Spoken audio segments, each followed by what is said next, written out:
This video is sponsored by Capture One, the gold standard for photo editing.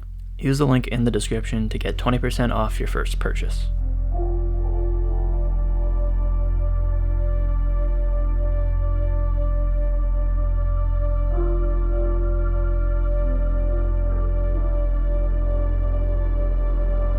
Creativity isn't linear. It ebbs and flows.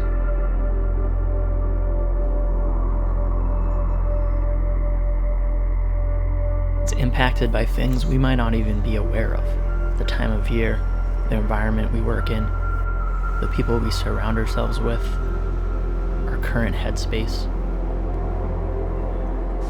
It's only inevitable there comes a time when you're just not feeling it. A creative rut, a photographer's block, a time you can't be bothered to take photos. Every photographer experiences a time like this. You could say I'm there right now.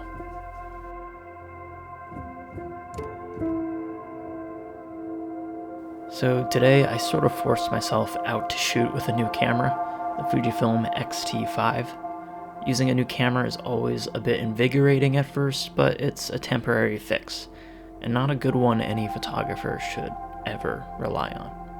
I've been working on my first impressions video of this camera, but I have to say, it's been hard to get out on the street and use it as much as I'd like to.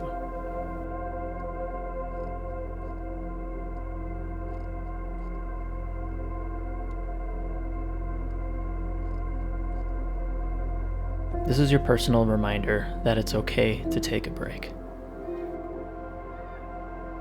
It's okay to take a day off, a week off, or even a month off of your photography. And don't feel bad about it if you do. Breaks prevent burnout. They let you recharge and come back to photographing with fresh eyes. I realize this isn't much of an option for those of us who work creative jobs, but even if a day or two of not thinking about your work is a possibility, it's worth taking that break. Even if it feels like it won't matter, it does. Now, I'm here in the Boston Public Garden because I'm trying to recreate some photos I took a while back.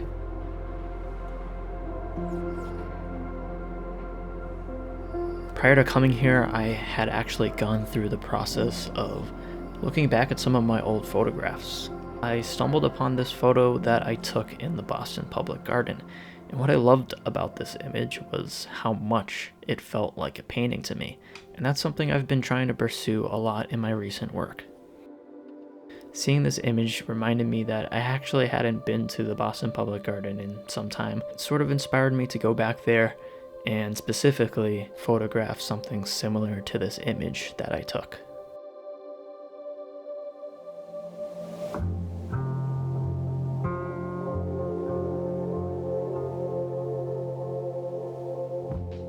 Oh, and I also met this goose at the park. His name's Jim.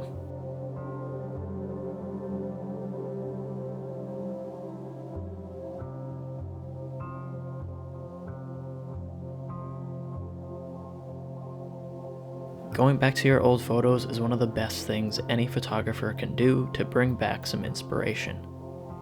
It's also an opportunity to reflect on your progress and growth as a photographer. I think that's something a lot of us don't do often enough, myself included. Maybe there's something in the old composition you photographed that you could have done better. Maybe you could have been more patient with the moment, waited for a better subject to be in the photo. This process of analyzing your own work, looking where you can get better, this is a practice every photographer should do. Social media has certainly made it a thing where we always feel like we have to be making new stuff constantly and only sharing that new work. This whole process of going back to old work, setting out to revisit old locations, it gives me some direction when I go out to shoot. Having direction, that's usually what's missing when you're creatively uninspired.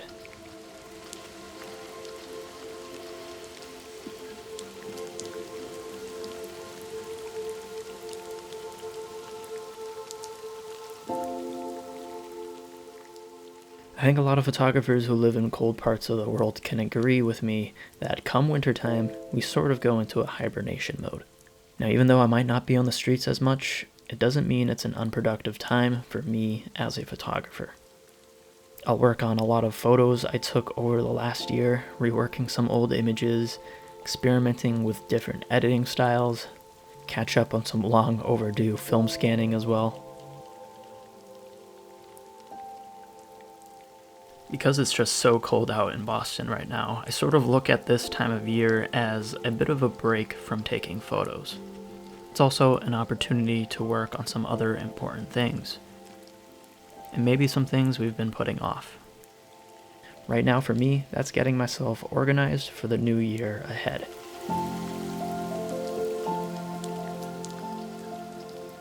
A new year means a new SSD for photos. And this year, this is one of the best feelings. Starting fresh with the new year is a great time for any photographer to reevaluate how they organize their photos. I've got a pretty solid system down where I just keep my street photos for the year on this SSD. On this drive, I'll create a folder for each month of the year. I like to number these as well, that way Finder will keep it all in the correct order.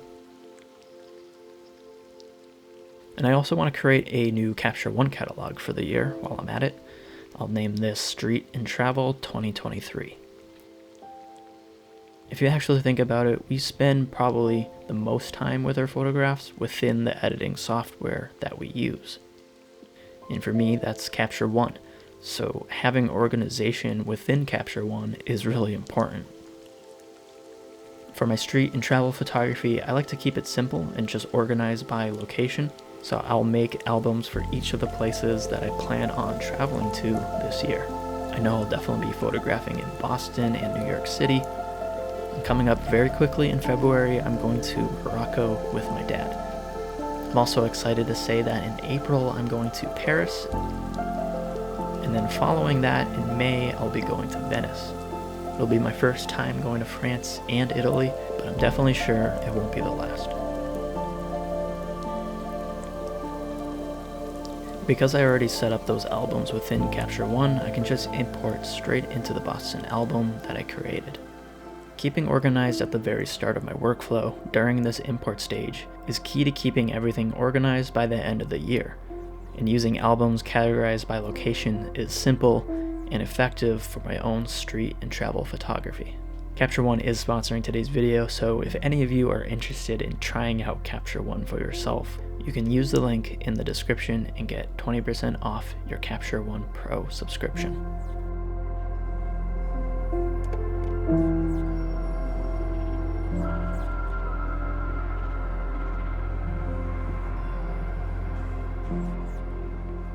I think we tend to put a lot of pressure on ourselves as creatives. Be it posting all the time on social media, always working, never giving ourselves the breaks we actually deserve. It's important we don't do this to ourselves because it's what leads us to falling out of love of what we do.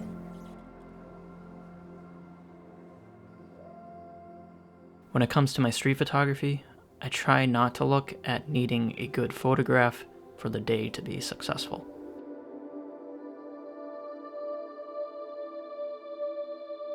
I could come away with nothing, but at the end of the day, I was still out there practicing, taking in the city ambience, breathing that fresh air. I know it's cliche, but it is a meditative process for me. Having this mindset, especially in a genre like street photography, which involves a lot of failure, it takes the pressure off of yourself. You don't always have to create something great. No one creates their best work every time they step out the door. Not even the photographers we love and look up to. Whatever kind of rut you're in, just know that it's a normal part of the process. What might feel like a roadblock is really just a hidden opportunity for you to step back and reflect.